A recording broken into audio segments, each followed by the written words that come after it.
If you ask just about any English teacher what was the most important event in the history of English as a language, they will say to you 1066, the Norman invasion. It's happened almost 1,000 years ago, and yet it still remains probably the most significant event in terms of the evolution of English, at least as it is spoken in England. So I'm going to give you a very brief overview of what happened in 1066 so that when we refer to it, you can have this story in your mind.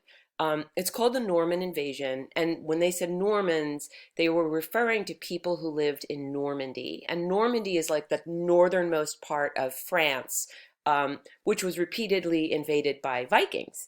And eventually the French king said to the Vikings, okay, listen, stop invading us and we'll just give you the northern part of France. And so the Vikings, the Northmen, the men from the north who settled into the northern part of France were called the Normans. So this is the story of their invasion in England. So first of all, I want to point out that English, the language, is generally divided into three stages. And then if you want to get particular, it can be divided into sort of sub-stages, but these are the three big stages. There's something called Old English, which was also called Anglo-Saxon, and that started in around the year 400, and it ended in the year 1066. Middle English goes from 1066 to circa, that's what that C is for, the 1500s, and Modern English is from the 1500s to the present. So you see that in general, the dates that mark out the three stages of English have that C in front of them, as in there's not like an exact moment when all of a sudden English shifted from, example, Middle English to Modern English. But you will see that there is an exact date, 1066, 1 year, when Old English shifts to Middle English, and that's because that one event was this Norman invasion. So the Old English, I'm going to show it to you in a minute, will look like a language that you would not be able to understand at all. It's very similar to German and Dutch and a language called Frisian. And you might have heard the name Beowulf. That's the name of an epic poem, and that was written in Old English. Middle English has more French influence, and that's because England was invaded by the French. And an example of that would be the Canterbury Tales by Chaucer, which you might have heard. Modern English is marked by a shift in the way people pronounce vowels. Don't worry if that doesn't make sense, I'll explain it later. And the big modern English or early modern English texts would be plays by Shakespeare and the King James Bible.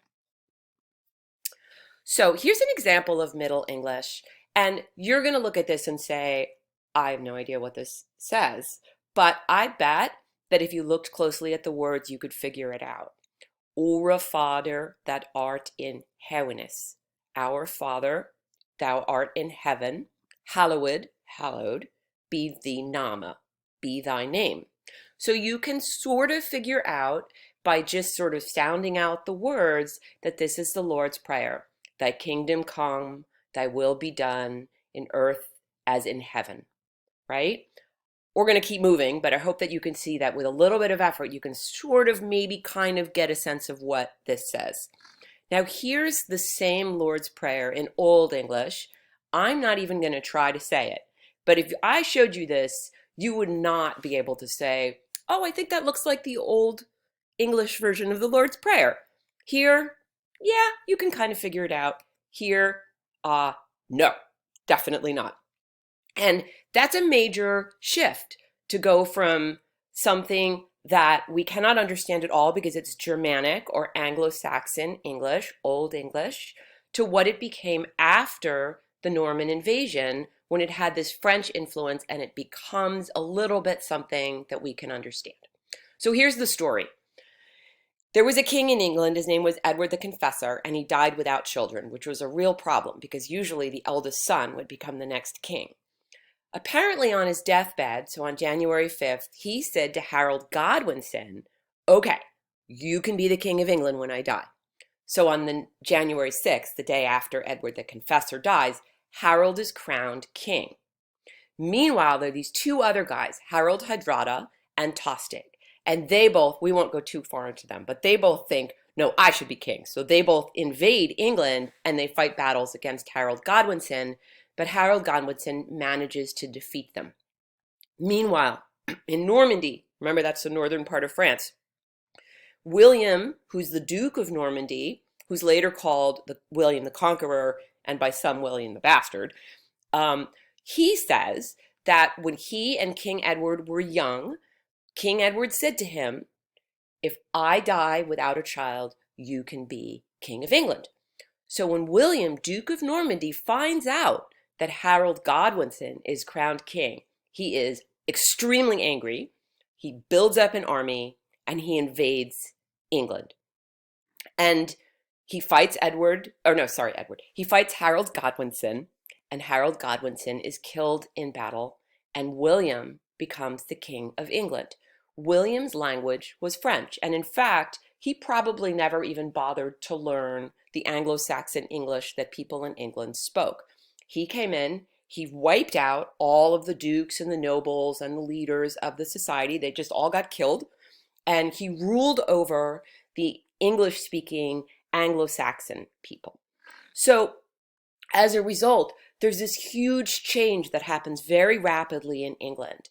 The language that the people speak, the Anglo-Saxon language that I showed you where like you can't even really understand it, that language becomes stigmatized and marginalized. It is the language that the losers of the war speak. It is the language of the peasants, of the poor people, of the disrespected people, where the language of power becomes French.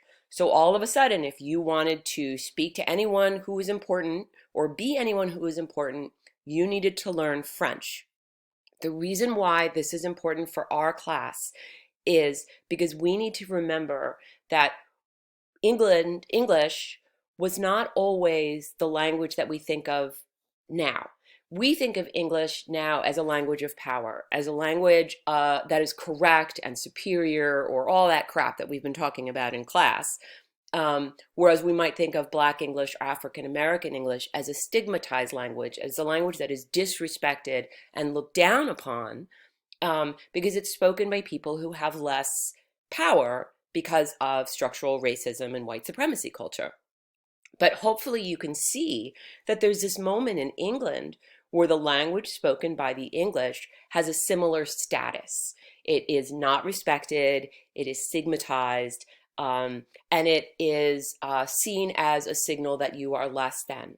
But just like we are learning with Black English or African American Vernacular English, the English spoken by the Anglo-Saxons survives, and it is valued by the people who are marginalized within English society. And it is a site of resistance and creativity, even though people look down upon it. So for now, that's all I need you to know. There was this question about who would be king, there was an invasion, and all of a sudden, people who spoke a different language, French, rule over England. And this happens for about 300 years. So I hope that this makes sense. I'm going to ask you to give you a quiz on it. So if you need to review this a few times, that's fine. And if you have any questions, we can discuss them in class.